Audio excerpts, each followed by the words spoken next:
Alors Clichy-sous-Bois, pour petit rappel, c'est de là où sont parties les émeutes des banlieues en 2005. C'est pas anodin, en fait c'est un territoire très carencé en beaucoup de choses. Carencé en offre sportive, c'est tout en bas 10 équipements pour 10 000 habitants, alors qu'en Suisse il y en a 20. Offre de soins 16 généralistes, à l'époque 16 généralistes pour 100 000 habitants. En Ile-de-France on est à 92,5. Inégalité sociale, espérance de vie très faible, etc. Donc voilà, vraiment territoire carencé à tous les niveaux. Pourquoi, en dehors du fait que l'offre n'est pas du tout adaptée, pourquoi Clichy-sous-Bois? L'ARS le dit, c'est simple, les bilans de CEPAM sont très mauvais. Je crois qu'il y avait, des gens qui vont faire des bilans à la CEPAM, généralement c'est qu'il y a un problème, mais je crois qu'il y avait 2/3 des femmes qui avaient du diabète de type 2, bon c'était une catastrophe. Les bilans de la PMI, pareil, donc ils ont dit, si vous voulez faire bouger des gamins, il y a un territoire où il faut tester des choses, on vous donnera pas de moyens financiers. Par contre, on pense qu'en utilisant l'existant, en faisant travailler les gens ensemble, vous verrez que ça peut fonctionner. Alors, sachant qu'il y a des problèmes au niveau des transports en commun, il y a beaucoup de problèmes aussi autour de la mobilité, donc voilà, c'était vraiment sur le volet activité physique, pas que le sport. Alors, l'objectif, c'était de développer des projets locaux multipartenariaux dédiés aux Clichychois de 6 à 16 ans, donc ça c'est public cible, mais en se servant aussi des parents et de tous les professionnels, et en partant d'une démarche écosystémique nommée CAPS, donc c'est une démarche de l'INPES, aujourd'hui Santé publique France. Donc de la façon dont on a procédé, réaliser un diagnostic, ça paraît bête, mais en fait le fait de faire un diagnostic et d'interroger les habitants, les professionnels, ça permet de faire connaître ce qu'on veut faire. Ça permet aussi après de les réinterroger et de les inviter à des réunions. C'est aussi bête que ça, mais au moins de savoir voilà, quelles sont les offres, les besoins, les demandes sur les activités physiques, mobiliser les acteurs, associer les jeunes et leurs parents dans les projets. Ils ne sont pas que consommateurs, ils sont aussi acteurs du projet, former les professionnels, soutenir les associations et apporter des connaissances, etc. Donc il y a beaucoup de choses qui ont été redites par rapport à ce matin sur toutes les formations et les grands axes, parce que finalement les axes d'une région à l'autre, au moins les grandes lignes sont à peu près les mêmes. Donc ça a rentré aussi dans le plan régional sport santé bien-être Île-de-France. Et donc le diagnostic, c'est l'analyse de documents, les entretiens, ce que je disais, et l'objectif c'est d'après de créer un plan d'action. Alors pour le plan d'action, sur le volet démarche, on a pris la démarche ICAPS, et c'est des groupes de travail pour définir, et en fait on est sorti avec 8 fiches projets déclinées en actions, donc des méga projets, et chaque gros projet avec plusieurs actions. Et grosso modo, on se retrouvait avec des projets par milieu, donc dans le milieu scolaire, le milieu sport, santé, sociale et les services municipaux. Certains projets étaient propres à un milieu et d'autres étaient croisés. C'est pour ça que j'ai fait plusieurs cercles concentriques. L'objectif étant aussi, c'est que tous ces milieux se retrouvent régulièrement autour des réunions entre acteurs, donc des réunions dans les cercles et également là où j'ai mis synergie locale, et on puisse organiser aussi des formations croisées. Parce que les formations ont tendance à être dans l'éducation nationale, dans le socio-éducatif, voilà, chacun avait sa formation, donc on s'est dit on peut aussi former des acteurs qui viennent aux formations entre eux, ils apprennent à se connaître, même si c'est des formations, pas mal de connaissances et surtout un peu de compétences sur montage de projet, sur le volet CAPS. L'objectif aussi c'était de créer des dynamiques, parce que dans le diagnostic, ce qu'on voyait, c'est que des fois c'était pas un manque de moyens, c'était un manque simplement de synergie, de mise en synergie. Les gens restaient sur ce qu'ils savent faire. Tout simplement, un bon exemple, le service des sports allait chercher les mêmes 10 gamins qui avaient envie de bouger que le service jeunesse, qui se battait pour les mêmes 10 qui étaient déjà acteurs. Et donc on se disait des fois c'est aussi, désolé mais il faut dire qu'est-ce qu'on veut faire ensemble. J'ai mes financements qui viennent alors soit du CUC, soit de l'ARS, etc. Comment on va faire pour croiser nos financements? J'ai dit on va trouver des solutions, mais c'était parce que je suis payé pour faire ça, je ne fais pas autre chose. L'éducation nationale, on en a parlé tout à l'heure, ça posait aussi un souci. Je vais faire une petite parenthèse, mais quand on parlait de l'EPS, quand j'étais au Québec, l'EPS c'est éducation physique et santé. Mais pas santé au sens soin, au sens promotion de la santé. C'est pas, on n'a rien contre le sport, c'est pas ça, c'est juste qu'en fait, le fait de se centrer sur la promotion de la santé, et que les enseignants, donc ils ont 4 ans de formation en promotion aussi de la santé, le référent santé, dans l'infirmière scolaire, c'est le prof de PS. Donc en fait, la démarche écosystémique de promotion de la santé au Canada est intégrée dans le cursus initial, mais c'est surtout qu'en fait, tout est centré sur l'école, pas sur le jeune. L'école est au centre du système, et les parents, l'école, la ville, tout le monde peut intervenir. Et tout à l'heure, on en parlait, on disait, pour qu'une association sportive intervienne dans une école, que ce soit pour les gamins ou pour les enseignants, quand j'étais chez MGM, on avait aussi un problème de faire bouger les enseignants, c'est hyper compliqué parce qu'il faut demander 15 000 autorisations. Alors qu'en soi, c'est juste un problème humain. Donc c'est ce qu'on disait aussi, c'est que faire intervenir les associations à l'intérieur d'un établissement scolaire, ça peut être très compliqué. Qu'on parle pour les enseignants en public cible ou pour les enfants. Donc une façon dont on a procédé, c'est un outil, j'invite à regarder pour ceux qui veulent faire les méthodes de projet en promotion de la santé, un outil qui vient de Santé Suisse. Alors en fait, c'est comment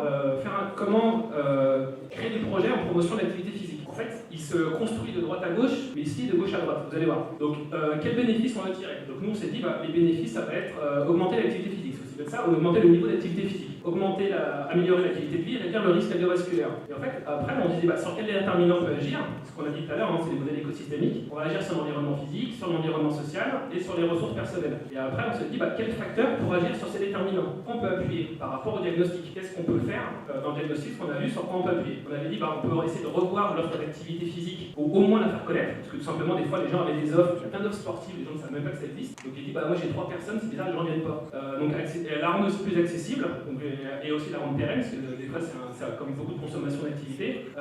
Modifier les organisations, agir sur le potentiel social et les compétences individuelles. Donc ça, pour ceux qui connaissent, les compétences individuelles, c'est tout ce qui est théorie du comportement planifié ou toutes les approches psychosociologiques. Et enfin, quel type d'activité? Donc développer des offres, faire collaborer les organismes entre eux, mobilisation sociale et développer les compétences personnelles. Voilà, des échanges, des débats, etc. Donc là, je ne vais pas tout détailler parce qu'il y avait beaucoup trop de choses. Et je vous donne juste 2 exemples de projets. Après, Valérie présentera l'évaluation. Donc, par exemple, on s'est dit comment favoriser les mobilités actives. Le vélo. Gros plan de rénovation urbaine, ils avaient juste oublié les pistes cyclables.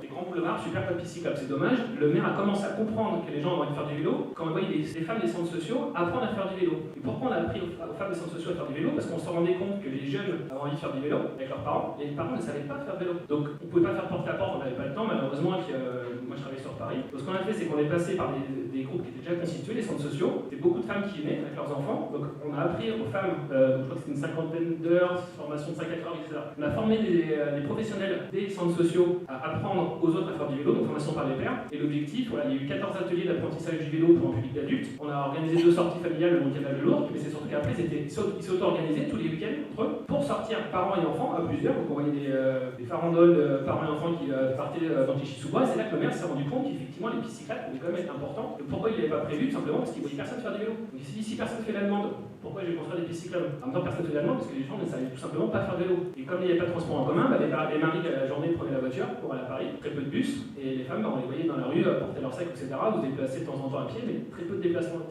D'autres projets dans les établissements scolaires, nous on a le programme Bouge qui était beaucoup sur le volet test de conditions physiques et des petits accompagnements. On s'est dit comment, avec des classes, faire en sorte qu'on puisse, que Sophie disait tout à l'heure, travailler en interdomaine, ça s'appelle les EPI, interdisciplinaires. Donc on avait des SVT, EPS, mais il y en a d'autres qui faisaient EPS et maths par exemple. Et de dire, on fait 1 heure par semaine des projets transverses autour de l'activité physique. Maths EPS en 5e, tout simplement parce qu'en SVT, en 5e, ils apprennent le corps humain et la respiration. Donc ça donnait aussi de la logique aux enseignements. Et après, il y a d'autres comme ça. Mais si on cherche bien, la prof d'anglais, elle me dit, pourquoi ça va me concerner? Je dis, vous apprenez le corps humain en anglais? Elle me dit, oui. Voilà, c'est bon, ça suffit. Pas besoin de réinventer, c'est juste se servir des programmes, de voir ce qu'on peut faire. Les tout petits moyens qu'on a mis, c'est comment on a filé les podomètres de la démarche. Et en fait, les enfants faisaient des tests de conditions physiques, faisaient des challenges à l'aide de podomètres. Par exemple, c'était à l'époque où il y avait, en 2012, il y avait les Jeux Olympiques à Sochi, donc on avait dit toute la classe doit faire Tichy, Sochi. Donc le nombre de pas cumulés doit correspondre à la distance en, je sais plus, il y avait un mois, un truc comme ça. Et en fait, du coup, la journée, le week-end, et de voir où on en était. Et l'objectif, c'est collectivement, on fait un challenge collectif.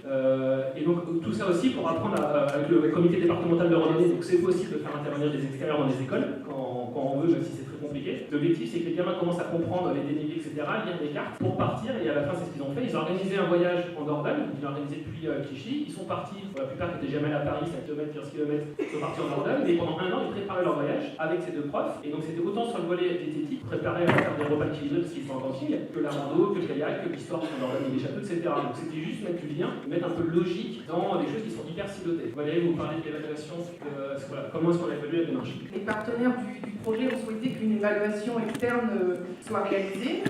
Alors, on a été sélectionné à la suite d'une procédure d'appel d'offres et le cahier des charges donc, nous fixait les objectifs de cette évaluation qui était d'établir le bilan de la mise en place du dispositif en termes notamment de visibilité, de lisibilité et d'implication des partenaires, donc quelle avait été la dynamique qui s'était mise en place sur le territoire suite à ce projet, d'évaluer les apports et les bénéfices du dispositif, essayer de voir comment on pouvait adapter cette démarche de TIPICAPS à d'autres villes, à des villes les plus défavorisées de la région, et notamment d'essayer de trouver des critères de reproductibilité, d'identifier les freins et les leviers, et également de produire des résultats qui pouvaient permettre de promouvoir la démarche. Donc, il y a eu d'ailleurs plusieurs publications sur le sujet. Alors la méthode, on est passé, donc c'était plutôt donc, une évaluation de processus plus que de résultats, puisque la méthode ICAPS avait démontré son efficacité, donc on était plus sur une évaluation du processus et de sa mise en place. Donc on a élaboré un protocole,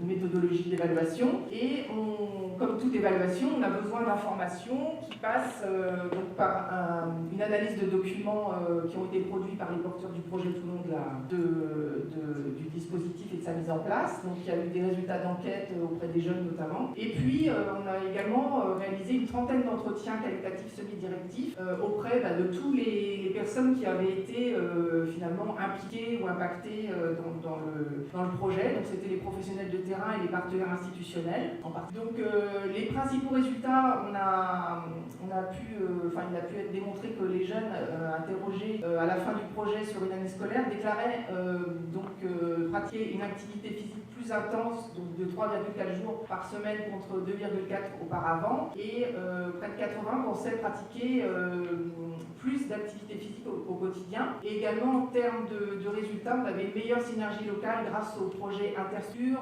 l'embauche d'un éducateur à PASS par la ville.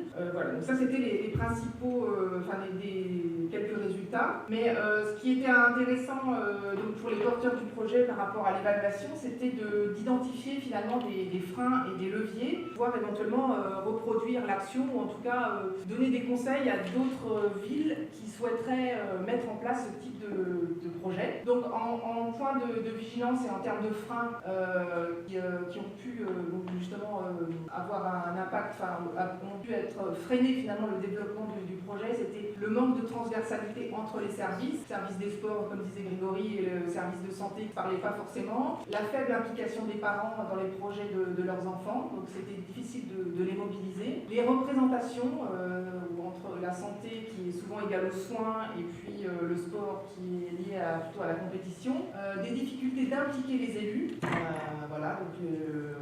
avec le service des sports qui était plutôt des résultats de santé, de sport sportif valorisables. Comme disait Grégory tout à l'heure, l'offre sportive qui était limitée avec peu d'infrastructures ou de clubs sportifs.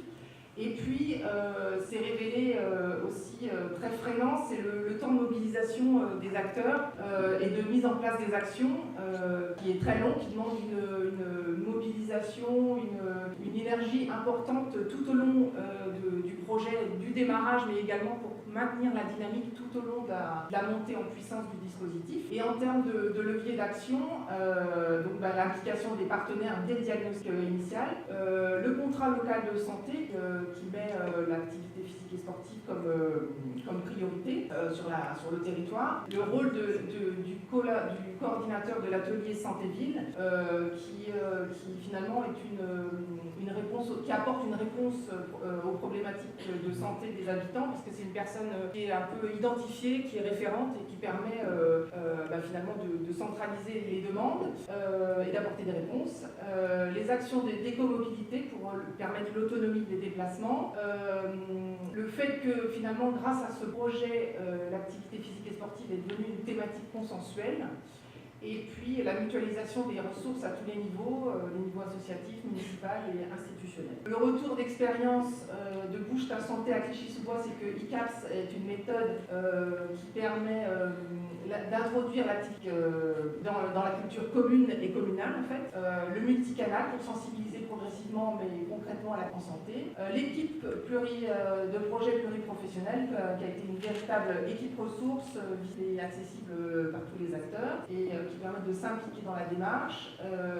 Donc c'est vraiment un levier très important de la réussite et de la mise en place de la démarche. La mutualisation d'idées et de moyens comme des leviers à la pratique d'activité physique pour amener à la réduction des inégalités sociales de santé. Et puis ça a permis vraiment de démontrer l'intérêt de développer une culture du travail partenarial entre les structures du sport, du social, de l'éducation et de la santé par l'inscription d'être comme une des priorités contrat local de santé. Le contrat local de santé, puis il y a aussi des contrats de ville. On en parlait hier au ministère des Sports en disant on va mettre il y a 435 contrats de ville, donc on va mettre des maisons sport santé dans tous les contrats de ville. C'est un peu gonflé parce qu'il y a aussi le monde rural, mais en tout cas c'est vrai qu'au moins le fait qu'il y ait un contrat et des engagements, et si on cible bien l'activité physique dans des contrats auprès de l'État, permet aussi pas forcément d'avoir des moyens, mais au moins de structurer et de dire comment est-ce qu'après on s'organise pour répondre à ces contrats.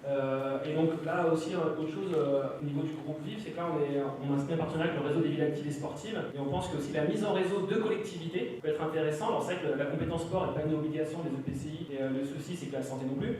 Mais pour celles qui veulent un moteur, déjà qu'on puisse les accompagner entre collectivités, voire même sur des agglos, où des fois c'est tout simplement pas mutualisé au niveau de l'agglo, mais c'est-à-dire il y a des choses aussi à faire ensemble. Et on pense que typiquement une démarche de type BICAPS, ça peut être fait au sein d'une collectivité, là à Clichy-sous-Bois il y a 30 000 habitants, mais même plus petite, mais aussi la mise en relation entre plusieurs collectivités, tout simplement parce que des fois les infrastructures sportives sont aussi mutualisées pour certaines. Impliquer les élus, ça c'est vraiment quasiment obligatoire, parce que Clichy-sous-Bois malheureusement le maire n'était pas impliqué. Je lui disais, il a commencé à se rendre compte du projet quand il voyait des femmes faire du vélo, mais ce qui intéressait c'était le club de foot féminin, parce qu'il passait tous les dimanches midi au journal de France 2. Donc c'est aussi pour ça que c'est moins valorisant que du foot compétition, la compétition surtout le foot. Renforcer le lien social avec les associations sport santé, on l'a un peu dit tout à l'heure dans les questions. Là, le CDS n'existe plus, mais au moins au niveau de l'agence du sport français, il y aura des déclinaisons territoriales. Je ne sais pas comment ça va être financé, mais toujours est-il qu'on pense que de toute façon les réponses sont locales. Il va falloir aussi des financements, même si ce n'est pas des gros financements. Par contre, c'est des financements contre contrepartie. Le sport santé aussi, c'est que pendant longtemps, déjà le sport compète, il y avait très peu de contrepartie, à part le nombre de personnes qui venaient, ou à la limite le nombre de licenciés. Mais c'est vrai que est-ce qu'il faut rendre obligatoire le sport santé? Je ne sais pas. Je vois qu'il va falloir rendre obligatoire les évaluations. Vraiment, qu'est-ce qu'on a fait, combien de personnes sont venues, et surtout est-ce que les gens s'améliorent ou pas, ou améliorent leur santé. Travailler sur les compétences psychosociales, simplifier les financements, et ça c'est vrai que c'est un méga frein. Quand vous parlez de sport santé, vous vous retrouvez à parler avec Jeunesse et Sport, avec la cohésion sociale, avec l'ARS, avec plein d'interlocuteurs. Heureusement, depuis 2012, il y a des financements croisés, et encore là, on a commencé en 2012, mais c'est surtout que c'est hyper compliqué parce qu'on peut rajouter 2 financements. Vous allez voir les mutuelles, etc. Donc il n'y a pas forcément les mêmes attentes. Et on se dit, il y a peut-être aussi des fois où, au niveau de l'État, au moins simplifier les démarches parce qu'on se met à la place des acteurs locaux, c'est compliqué. Il y a quasiment autant de dossiers qu'un interlocuteur. Les équipes pluridisciplinaires, super important, et j'étais étonné que, alors je ne sais pas si c'est vrai en Bretagne, mais en tout cas, j'ai donné des cours à l'Université de Nanterre. En Master 2, ils n'ont aucun cours en santé publique, alors qu'ils sont en Master activité physique adaptée santé. Je me dis c'est un peu dommage parce qu'en fait, c'est tout centré sur l'individu et pas sur la démarche de promotion de la santé. Ça peut être compliqué, donc aussi que les acteurs qui interviennent, les éducateurs sportifs, etc., puissent savoir de quoi on parle quand on parle de promotion de la santé. Sinon, ils sont très centrés sur l'individu, ce qui est bien. C'est pas suffisant. Si on veut travailler ensemble, on travaille aussi ensemble tous dans la même démarche collective, donc voir qu'est-ce qu'on peut faire ensemble et sur quel levier d'action on peut appuyer. Et enfin, développer les missions des étapes, donc les éducateurs territoriaux des APS. On pense que comme ils sont pas municipaux, pour certains, qui étaient quand même très sport loisirs, sport compète, il faudrait aussi les former, donc si j'ai compris, c'est aussi faire un montage, tant mieux, former aussi les éducateurs territoriaux à la promotion de l'activité physique. Ça ne veut pas dire qu'ils seront enseignants à la part, mais au moins de savoir qu'est-ce que le sport santé, qu'est-ce que je peux faire dans ce domaine. Et juste pour finir, alors du coup j'avais hyper attention ce que Sophie a parlé tout à l'heure, il y a le plan de l'OMS, alors c'est très large, c'est au niveau mondial, mais au moins, vous voyez qu'au niveau mondial, ils s'interrogent sur qu'est-ce qu'on peut faire, donc comment faire agir sur les sociétés actives, les environnements actifs, les personnes actives, les systèmes actifs. Et effectivement, la stratégie nationale sport santé, sur le volet au moins 1 et 2, c'est exactement ce qu'a dit Sophie tout à l'heure, par rapport à ce qu'on a dit sur Clichy-sous-Bois, il y a des choses, ils ont quand même listé des trucs dans les établissements scolaires à faire, sur le gagnant savoir rouler à vélo, et il y a des maisons de sport santé, ils n'ont pas l'air trop de vouloir tenir maisons de sport santé au niveau des enfants, mais on pense qu'effectivement, il y a certains jeunes, au moins sur le périscolaire, qui pourraient quand même y aller. Moi, je suis persuadé que ça peut être aussi une solution, même si effectivement, c'est pas forcément le public cible. Mais en tout cas, si la stratégie est vraiment interministérielle, et surtout qu'elle est bien déclinée au niveau des territoires, que ce soit au niveau des régions, des départements, mais surtout des collectivités, très intéressant si ça met enfin des gens en synergie. Les ministères arrivent à se parler, pour l'instant, ça va être présenté le 19 juin, mais c'est vrai qu'il faut vraiment que ça descende au niveau des territoires, parce que de toute façon, le sport et la santé, aujourd'hui, le sport c'est 10 milliards d'euros financés par les collectivités. Le ministère des Sports, c'est même pas 500 millions. Donc, voilà, de toute façon, tout se passe au niveau des territoires et tout se passe au niveau des collectivités. Donc on peut juste aider au niveau de l'État, c'est tout ce qu'on peut faire. Voilà. Et donc on vous a mis nos coordonnées si vous avez besoin de nous contacter sur les questions.